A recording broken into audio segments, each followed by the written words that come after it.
And we are live yet again. Hello, hello, hello, everyone. Apologies for the delayed start. Usually we like to go immediately after, but I was kind of out and about today, so had to push it off a bit. But we are here following a 3-2 West Ham victory. This is only our second post-match live stream following a victory. I don't know how to feel about this, but as always, I am joined by Irish Tommy. How are you? Very good, Chris. Very good. Absolutely buzzing after that. And like I say, we haven't had much to shout about since we started this post-match show. We hadn't started it for Moyes' first game against Bournemouth, so we missed that one. But since then, before tonight, all we had was the Southampton win. Every other one has been kind of a bit doom and gloom. Even after coming back from the break, we had that really, really poor performance against Wolves, and then a slightly better performance against Tottenham, but still a poor result. So it's absolutely brilliant to come on here and be talking about a win, and not just any win. A win where we've scored 3 goals in a London derby against Chelsea to do the double over them. Doesn't get much better. Yeah, and we'll get into it, but in a bit, but in all reality, it should have been 4.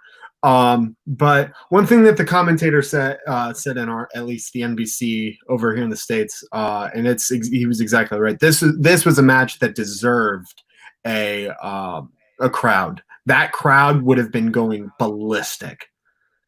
Can you imagine when Yarmolenko scored the winner? Oh 89th minute, like the place that would have just absolutely erupted. Yeah, I mean, that would have probably been some of the best atmosphere we've seen, or at least heard of this season. So it is a shame, given all the circumstances, that there wasn't any fan attendance allowed. But hey, it's West Ham, a win to win. You and I were talking beforehand that we were fully expected coming into this with a loss. I think after the Tottenham match, we had said, well, see you next week, or see you after next match, and we'll just kind of bitch and moan a little bit more. But I could not be happier. Yeah, I mean, look, first things first, we desperately needed the 3 points. Yes. And the way results have been going at the bottom of the table, 3 points actually seems like a lot. Yeah. Villa are losing games, Bournemouth are losing games. Watford are starting to struggle a little bit, even though they're playing better than we were, or Bournemouth or Villa were. But Watford are still, we're above Watford now, so they're going to be looking over their shoulders now, a bit worried. So that's a huge 3 points. And plus, with the goal difference that we have over Villa, who we have a 3-point lead on now, it's effectively a 4-point lead. So yeah, that was just as a result in itself. It was just a huge 3 points, and a shot in the arm. I think that the players probably really needed. They needed a performance like that. They needed a result like that, and fingers crossed. They can push on from that. And if we can get another result, even if we go to Newcastle now at the weekend and get a point up there, that will feel like a good point now. Yeah, absolutely. We have 6 matches remaining, and 3 of those are against relegation candidates. So if we can keep getting results, especially against those 3 clubs, I'm gonna knock on wood here, but I think we're good. But it's all a matter of how the team plays. If we can play like that week in or match in and match out, I mean, we'll be fine. Yeah, if we keep playing like that, we'll push up the table. But it's unlikely. We probably won't keep that up. You know what we're like. But it was kind of typical of us, really. I mean, obviously, like you say, a lot of doom and gloom going into this game. Because Chelsea were playing so well and we were so poor. There wasn't a lot of optimism. I expected us to lose the game. I did, albeit I did say on Twitter that while I expect us to lose, I thought that we would actually put in a decent performance, because for some reason we tend to put good performances in against Chelsea. I don't know why. Maybe just because it's a London derby. But we don't tend to get spanked by Chelsea, even when we do lose to them. No, we tend to play quite well against Chelsea for whatever reason. So I wasn't surprised. Do you see the background? I do see it, and I got a sneak preview of it because that background is courtesy of Bex. Becky put that together for us. Yeah, Rebecca made that for us, especially for us. She put a lot of work into it, so thank you, Rebecca. Much appreciated. She did give me a sneak peek of it actually a couple of days ago, so I did know that was coming. She did a great job. In the backstage, I just get a pop-up that says "just here for a minute," with no device. Yeah, so real confused. Yeah, so thank you, Rebecca, for that. Much appreciated, and it looks much better, much cleaner. So, thank you. Yeah, much better. Where were we? I was just saying about our performances against Chelsea actually tend to be quite good. So I wasn't in the camp of we're going to get destroyed. I think I predicted 2-1 Chelsea. I thought we would score, and I thought we would make a game of it. But I thought ultimately they would just have too much quality. But absolutely delighted to be wrong. One thing I'll comment on too is, and I was having a thought about this, is I wonder now if David Moyes has changed his kind of approach to everything. I mean, he actually tactically utilized substitutions. He brought Yarmolenko on. He brought Wiltshire on. Where has this been? Why have we not been going about this? And I'm wanting you to answer this. Do you think he'll continue now on this kind of path, or will he revert to his old ways? His track record suggests he'll probably have learned.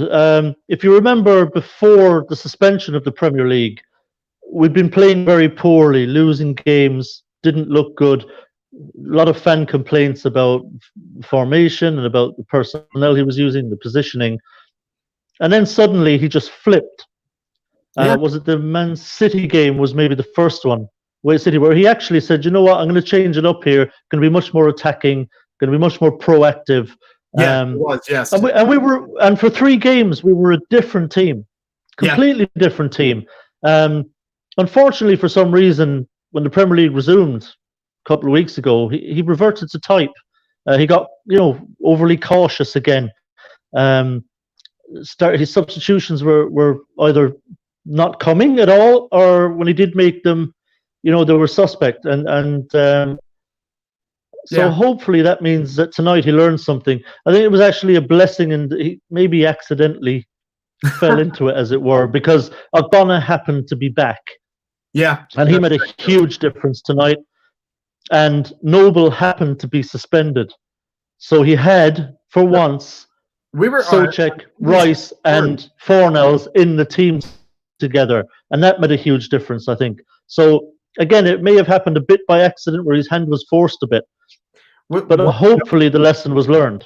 Was Noble suspended here in the States? We were being told that he had picked up a back and hamstring injury in training. Yeah, that's what I heard earlier, and I put that out there, and then someone said, no, it's a yellow card suspension. But so I assumed he was correcting me correctly, but maybe he wasn't. Maybe I was right the first time. Maybe it was a little knock. I'm not sure, but either way. Regardless, Noble. Yeah, regardless, the fact that he wasn't available and that Ogbonna was back, I think were 2 really key components to why you saw a much better performance tonight.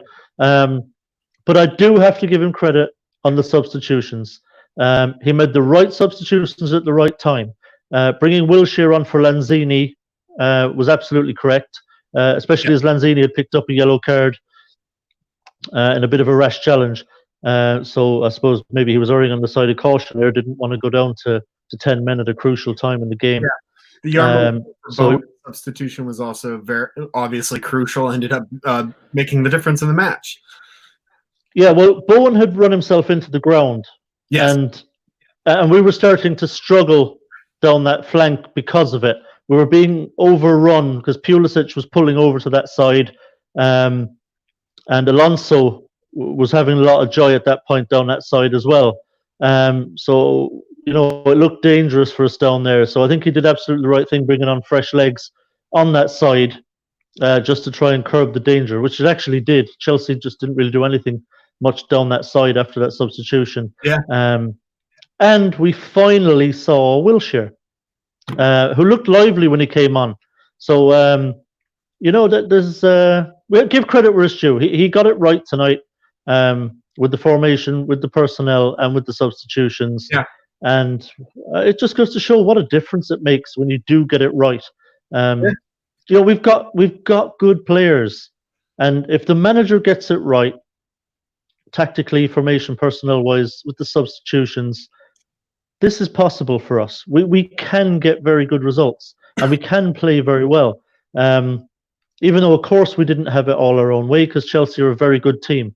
But we did more than enough today that nobody could ever call that any kind of a robbery.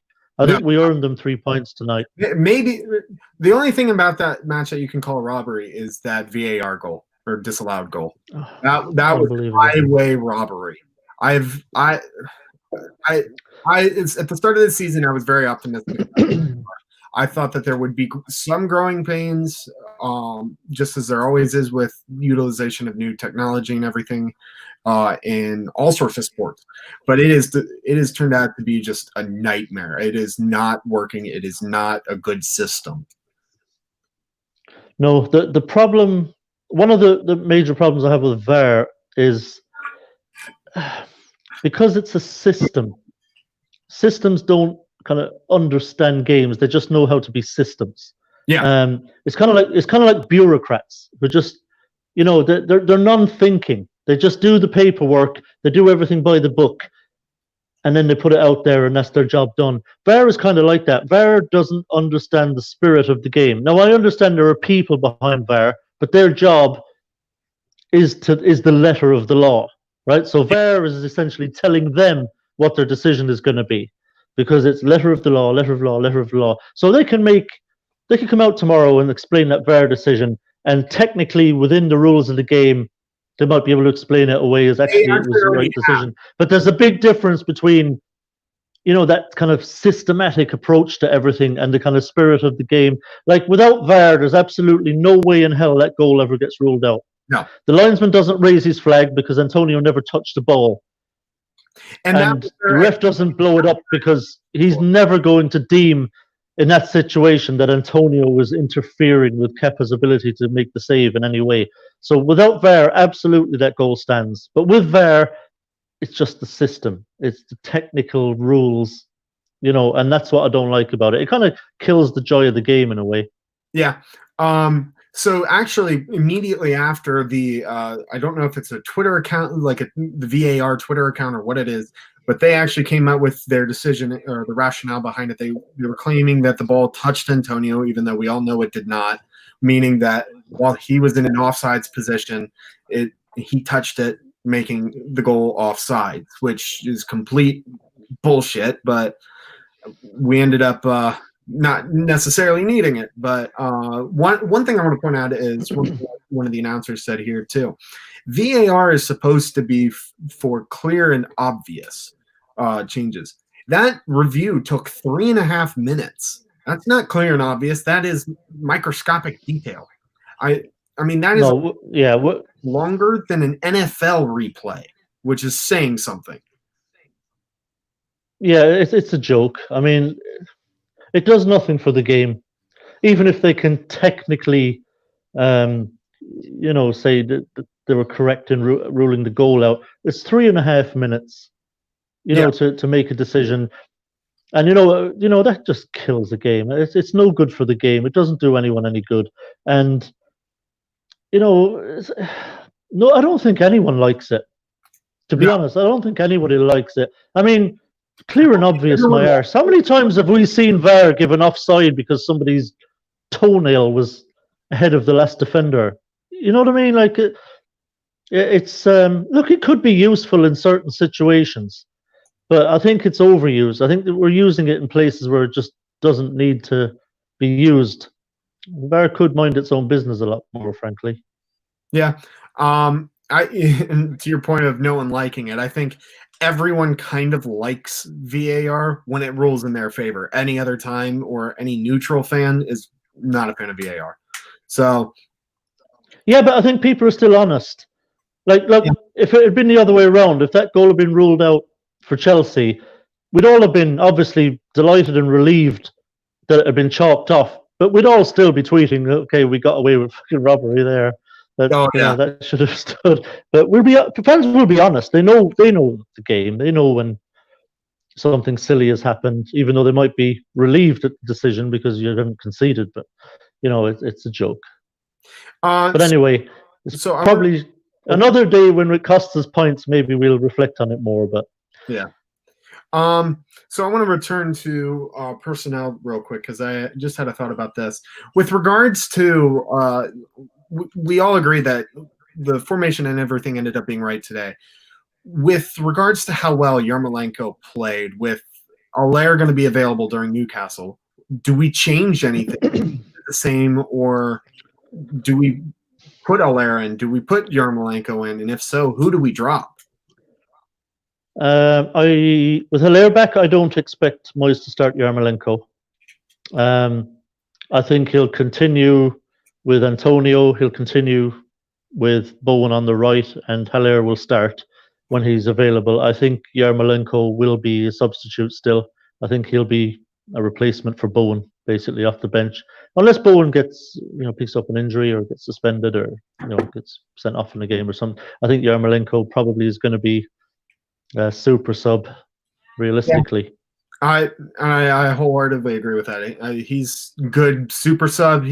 I like Yarmolenko, regardless. So I do too. Always have. I'm fine with wherever we play him as long as he plays in some degree. Yeah. I mean, no word of a lie. Like my teams, I think for the 3 games that we've played, everyone puts their team out on Twitter, before the game. Yarmolenko's been playing in all 3 games for me. I've had a 4-3-3 formation, and I've had Yarmolenko on the left of the 3 up front.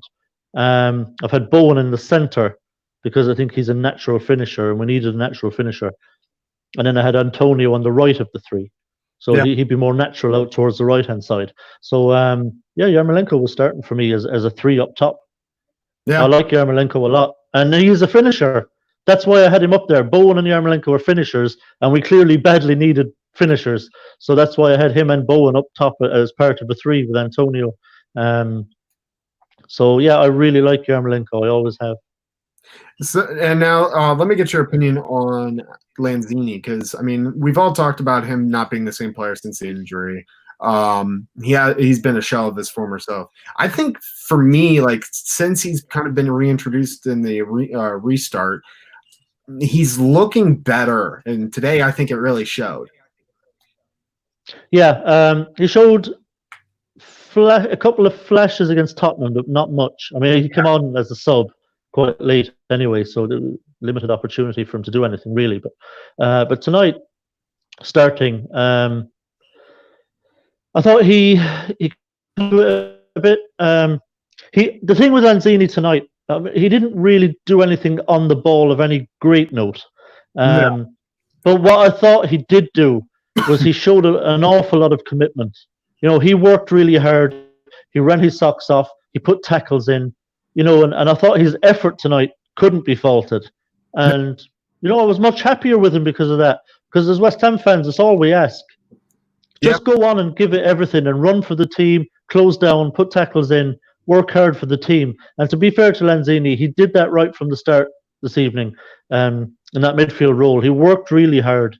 So I can't fault him for that. If he keeps doing that, I'd be fine with him starting games. And maybe the flair and the skill and the confidence will kind of grow from there. But I'm fine with him tonight because he worked very hard for the team. He as whoever that was there, I missed it. Sorry, said absolutely. He put absolutely right. He put a shift in for the team today, and if he keeps doing that, I've got no problem with any player who'll put a shift in. So like I say, maybe his confidence will come back off the back of that. Yeah, and Wally makes a good point right here. No minutes for Anderson. It's kind of a slap upside the head. Like, all right, get your act together, or you're not going to start any, or you're not going to play anymore. And I think it was fully Yeah, deserved. yeah, absolutely. Like he would have been hopeful to start the game, and he didn't, and that's a message straight away. And then when he knows Lanzini is going to be taken off, and David Moyes looks back at the bench and calls Wilshere's name instead of his, that's another message.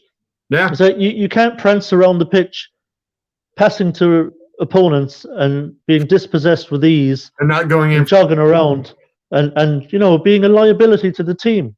Yeah, You can sit on the bench and watch your teammates play. So he has to learn that lesson. It's as simple as that. I mean, if I'm the manager, I wouldn't just do that. I mean, I'd have him in my office, yeah, not to shout and roar at him, just to sit him down and say, listen, what's going on with you? You're much better than this, but I'll show him footage of himself playing. And I said, do you see what you're doing on the pitch? and for all See we how know, Moyes has done that. sloppy you are. Yeah, but he has to understand that you can't play like that and expect to even come off the bench. Just because You've got to be doing a lot more. you're one of our highest played players doesn't mean that we have to play you week in, week out. So Yeah, you've got no entitlement to be on the pitch. but So the person good call by Moyes again. Yeah. sorry. The person I really want to talk about here, Declan Rice. I mean, just what a performance. For another match with the armband on, which and let me read you off some stats here on Rice. 90% pass accuracy, 22 forward passes, 11 ball recoveries, 5 out of 5 tackles won, 3 clearances. I mean, he's quickly turning into our absolute rock. Yeah, I mean, you run out of things to say about him, really. It seems every game, even when we play poorly and lose, Declan Rice is kind of exempted from the criticism because he just turns up every game. And tonight, like you say, he was almost flawless. He made one mistake where he committed a yellow card challenge on Pulisic, I think it was, which led to the Willian goal from the free kick. You can't fault that. That was an incredible free kick. Yeah, it was a great free kick. Gary Neville was on Sky Sports, talking about, Fabianski will be disappointed with that. His positioning wasn't great and all this. And I'm thinking, what are you looking at? Well, I mean, there's no fault on Fabianski for that, I don't think.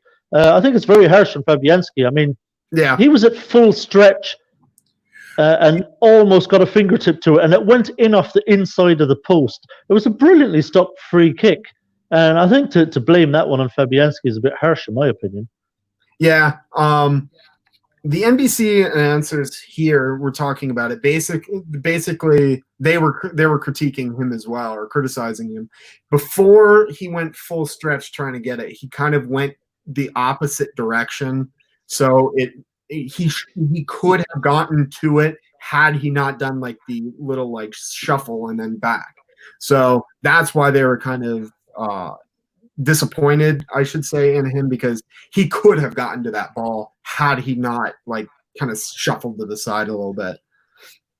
But yeah, possibly would have saved it if he had done that little kind of half step to the right just at the wrong time. But it's hard as a keeper, isn't it? It's second guess which way Willian's going to go. If he doesn't move at all and Willian clips it near post and it goes in,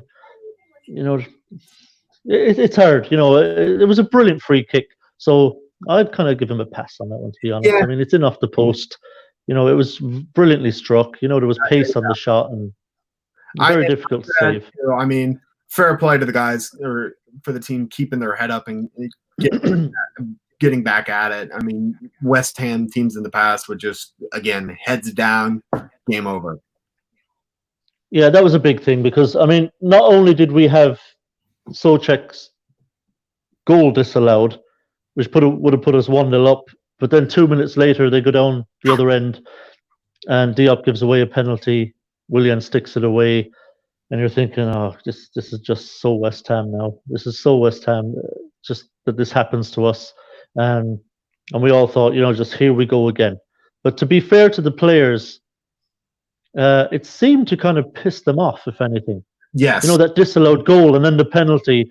I think they felt a real sense of injustice at what had just happened in those couple of minutes, and I do think they got a little pissed off, and I think they just rolled their sleeves up at that point and were just determined to kind of try and get the goal back, and thankfully won another corner, because I don't know what Azpilicueta was doing on the corners. You and I were He was an absolute disaster. In the Twitter DMs talking about how our strategy is for the second half was just get as many corners as possible. Yeah, get as many corners as possible, because for some bizarre reason Azpilicueta was on Souček.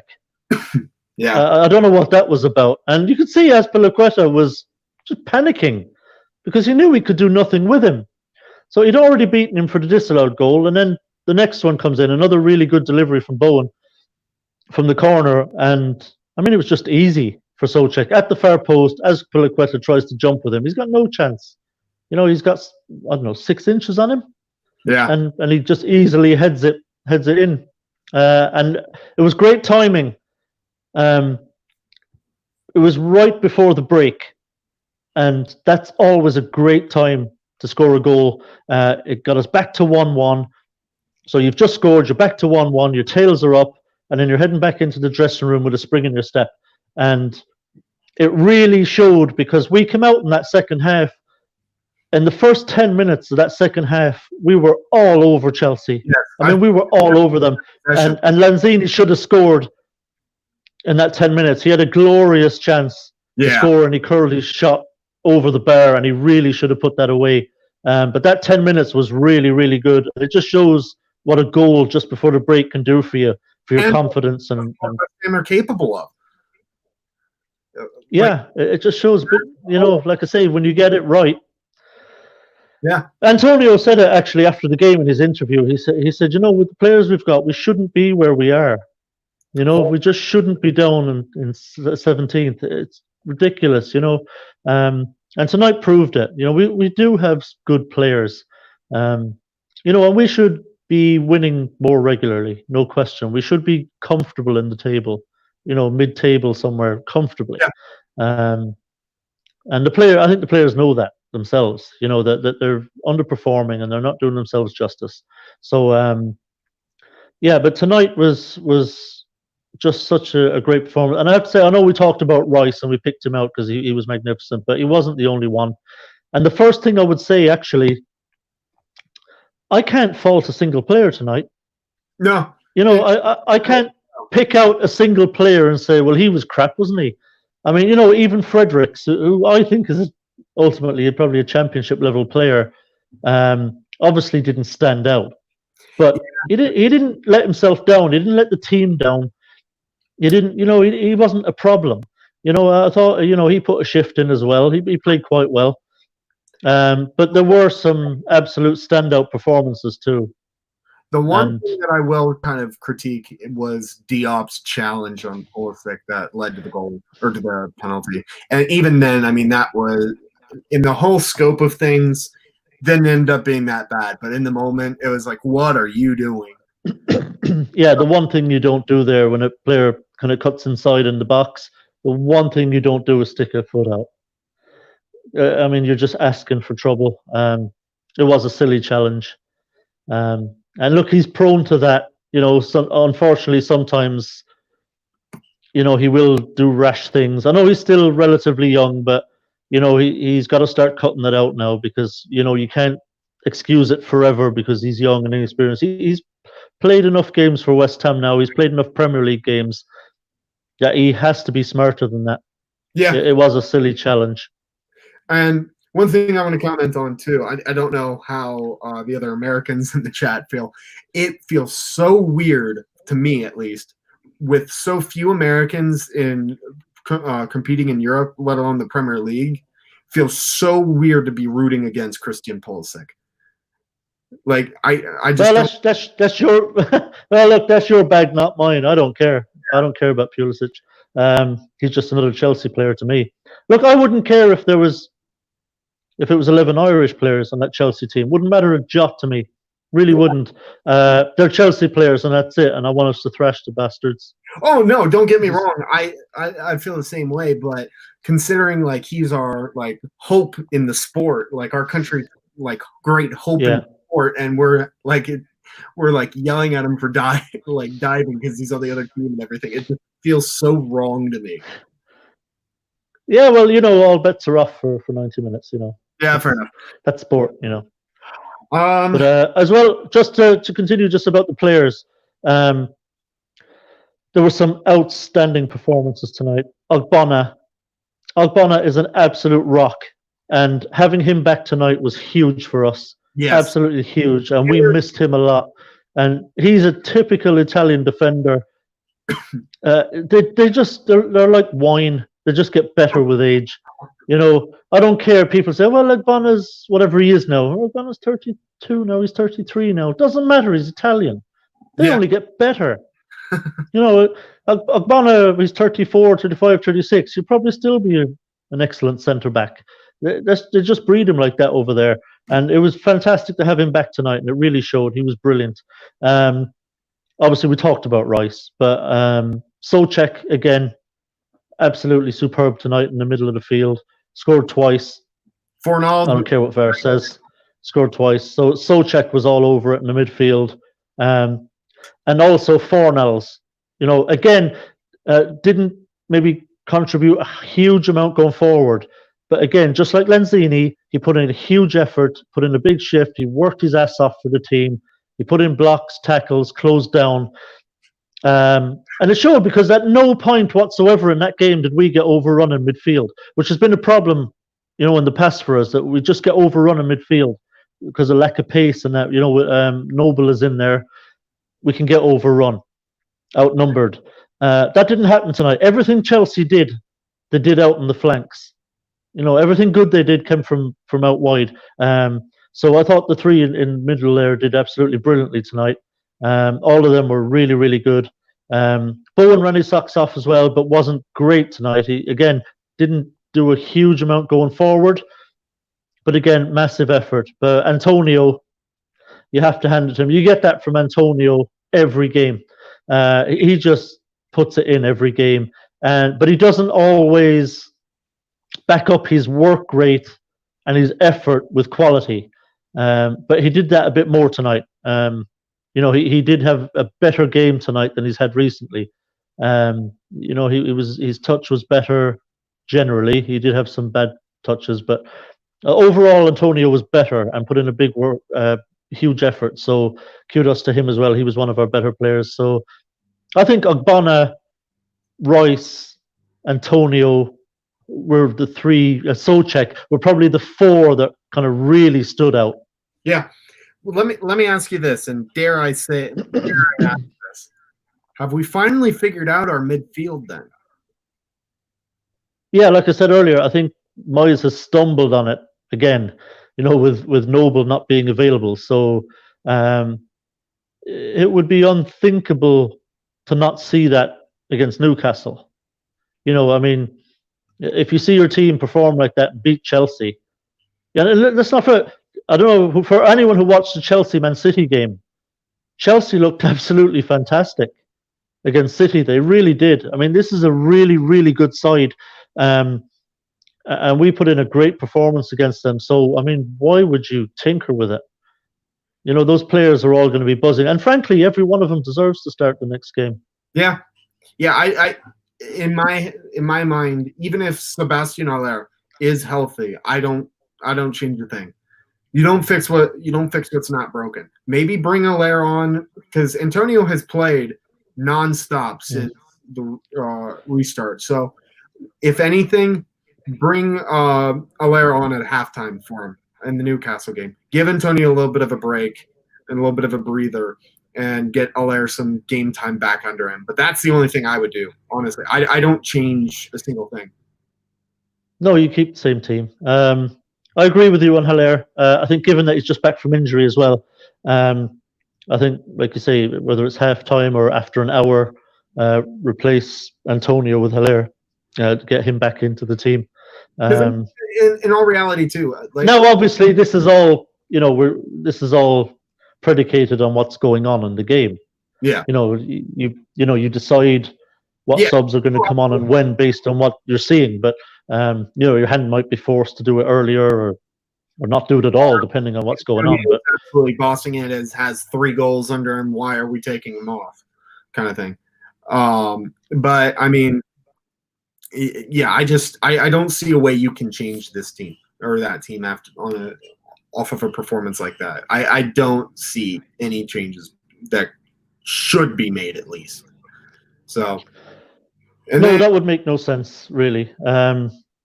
But at some point we're going to have to talk about Noble. Now, if it's true that he's injured, we don't know what that means. Now, obviously, if he turned out to be out for the rest of the season, that kind of settles that. But if it's only a little niggle and he's sorry, keep going. I'll bring it back up in a second. Yeah, if it's only a little niggle and he's available again very quickly, I'm sorry, I don't think you can put him back in that team. You've got to stick with Royce, Souček, and Fornells in there, and Lanzini. Excuse me, Fornells was further forward. Lanzini, Souček, and Royce did extremely well. I don't see why you would change it just to bring Noble back in. I think Noble at this point should be a sub anyway. And yeah, he's quite frankly twilight of his career. Yeah, and quite frankly now, I think that armband should belong to Royce now. Yeah. After a performance like that, after the kind of dedication that he's been giving, considering that our captain in the last 2 weeks, our captain has said that we're going to have tough results because we're coming up against tough teams. Our manager has said that he thinks it's going to go to them the last match. Our starting left back and basically vice captain, or seniority vice captain, seniority based, has said that he thinks that Rice would be better elsewhere. Rice is the only one who, up to this point, showed actual dedication. So, wholeheartedly agree. He deserves the armband from now on. Yeah, I mean, just to address those comments from Cresswell, look, we're not naive. We know what we've got in Declan Rice. We know bigger teams than us are going to be looking at him and are going to want to sign him, and we're going to get a bid, very possibly this summer. We understand long term we probably can't keep him. Look, everybody knows that. We know he's going to go to the very top of the game. Somehow turn. But as a teammate,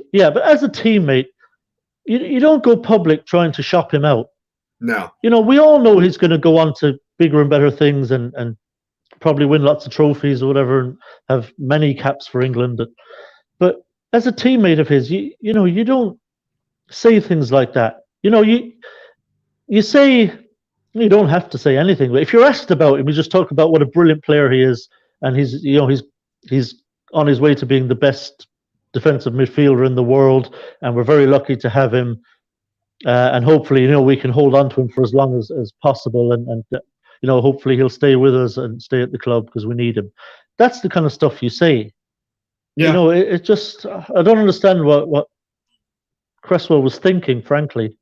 A lot of the seniority player or the higher ups in terms of the player pecking order, or even the manager, I don't know why they've been opening their mouths as of late. It just doesn't make any sense to me. We had talked about it after the Tottenham match, saying that we're trying to instill a mindset of we think we're going down. Let's see what the kind of interaction with the media is like going into the Newcastle game, being 3 points clear.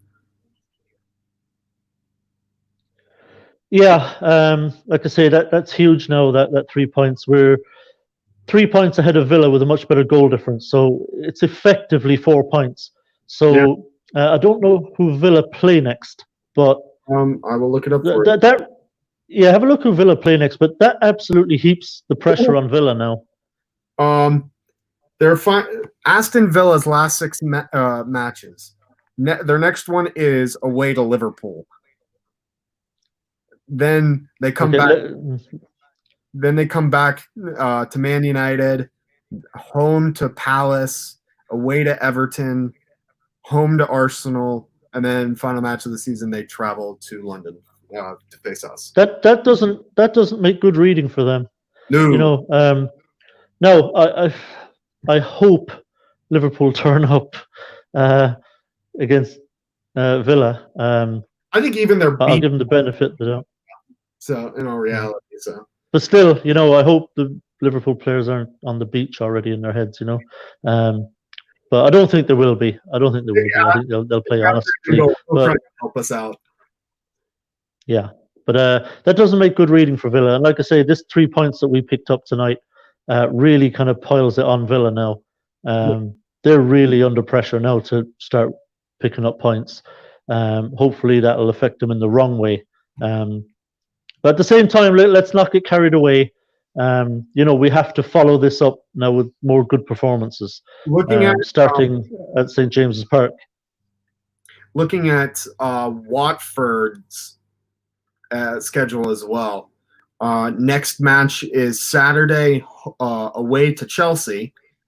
Then they come home to play Norwich. Then they remain home to Newcastle. Then they travel or they come to London to play West Ham Wednesday the 15th. Then 3 days later, they're home to City, and their final match of the season is away to Arsenal. Yeah, they're not going to pull away. I don't think. I don't think they'll go down. I think they'll just pick up enough points to scrape through. Yeah. Looking at them fixtures. I don't know what the lowest points tally a team in 18th have been relegated on, but I think it's going to be quite low this year. I don't see very many wins for Villa there. Probably not too many points for Watford either. I think Bournemouth are screwed. They're running. I mean, they look like the worst team in the league right now, and their running is horrendous. Do you know what their Huh? Have you taken a look at what their remaining schedule is, Bournemouth? I know it's really bad. I couldn't name them off the top of my head, though. Away to United, home to Tottenham, home to Leicester, away to City, home to Southampton. Final match of the season is away to Everton. They're done. Oh, their goose is cooked. So then it's between us, Villa, and Watford. Because Norwich is going. Oh, Norwich are going down. Bournemouth are going down. The rest of us are just the other three of us that you mentioned are playing to avoid 18th place, basically. And like I say, tonight was a huge shot in the arm, and also let's be honest, beating Chelsea 3-2, and this is no fluke. This is not a 1-0 robbery, a smash and grab. We stuck 3 goals past them tonight, 4 really, and deserved to win that game. We put in a really great performance, and we've done the double over Chelsea. 6 points we've taken off them. Yeah, that feels absolutely amazing. I mean, it was great to get 3 points. We needed them badly, but to do it against Chelsea and to put 3 goals past them and to score a dramatic late winner, I mean, just doesn't get much better, does it? No, not at all. So let's kind of transition then. What's your thoughts on the upcoming Newcastle match? How are you feeling on the back of this?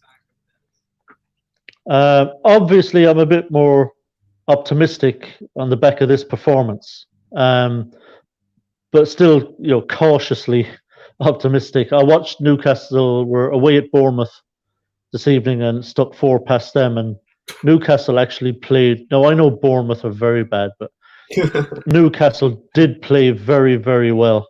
Newcastle looked good. And Steve Bruce, fair play to him. He's doing, I think, a brilliant job at Newcastle. And we don't have a good record at St. James's Park, actually. It's not often we go up there and win. So this is going to be a very, very tough game. It's going to be a very close game. And very difficult to call, very difficult to say what might happen in that game. There is no surprising result in that game. If Newcastle win it, no one's surprised. If it's a draw, no one's surprised. If we win the game, no one's really surprised.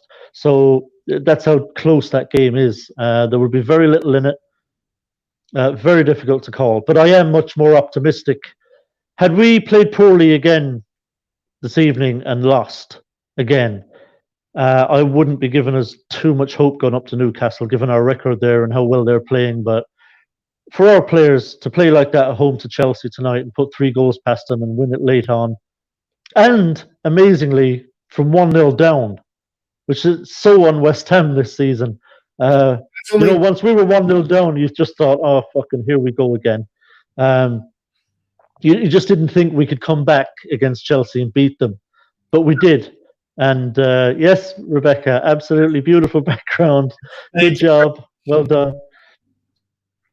But yeah, I mean, if our players aren't buzzing off that going up to the next game, I mean, you've got no hope, have you, to ever be buzzing? But yeah, I'm more optimistic now. I'll at least go into the Newcastle game now. When we tune in to watch it live,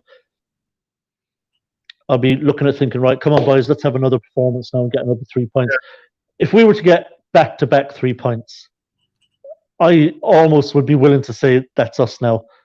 Yeah. With the games that are left, we're surely going to be okay. I actually tend to agree with you on that.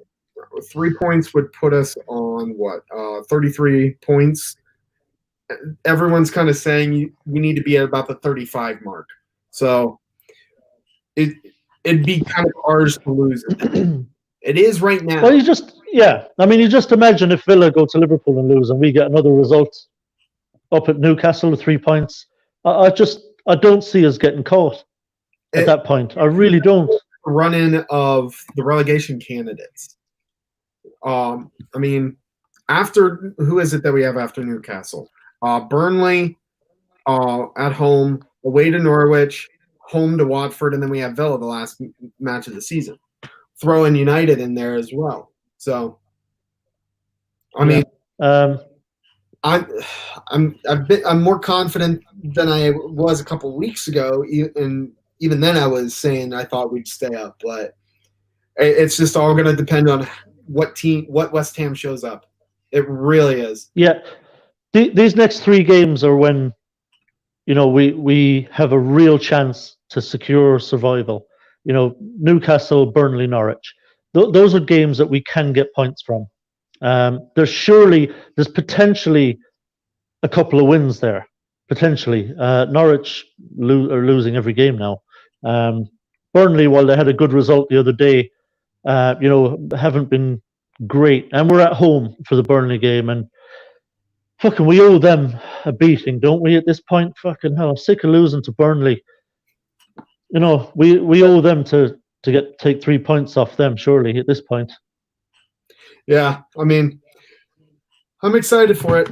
Well, it seems like we're kind of coming to the end of the show here. I want to take care of the little few announcements here. My family and I are going to be going on vacation as of tomorrow until the 11th. So we'll be back on the 11th.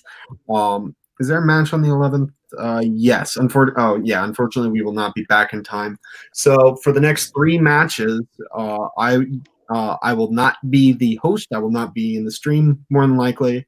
I will try and join in the chat, but I believe Tim has agreed to step in for the time being for those 3 matches, at which point I will return for the Watford match, Wednesday the 15th, which that is. Yeah, I'll need you back at that point because I'll be sick of listening to Tim complaining about Fredericks. I'm sure he's going to love to hear that. But listen. But just before we go, Chris, yes, it's kind of tradition. I have to do it. Man of the match, Declan Rice, surely, wasn't it? Yes. Oh, absolutely. Wholeheartedly agree. Yeah. The only other one. Why they rejected him? Why would he want to go back playing for them rent boys? The only other one that would might get a shot from me for man of the match is Antonio. He did very, very well. I'm not giving it to him because had a horrible miss in the first half that he should have buried. Yep. And So I'm taking a point off. just to answer Foshizi's question, we will be traveling to Tennessee. So, Great Smoky Mountains, here we come. Have fun. Oh yeah, it's going to be nice, especially on the back of this. So, want to thank everyone for joining us in the chat yet again. I love doing these live streams. I don't know if we'd mentioned this, but this is only our second win or stream after a win, so it's kind of an unusual kind of feeling. I love being able to hop on if, like, regardless if we win or lose. If it's a loss, it's a time to vent with other pissed off fans. If it's a big win like it is today, then it's a time to celebrate with West Ham family. So I love doing these. Can't wait to get back on it on the 15th. But until then, come on, you Irons. Come on, you Irons. Chelsea are rent boys everywhere they go.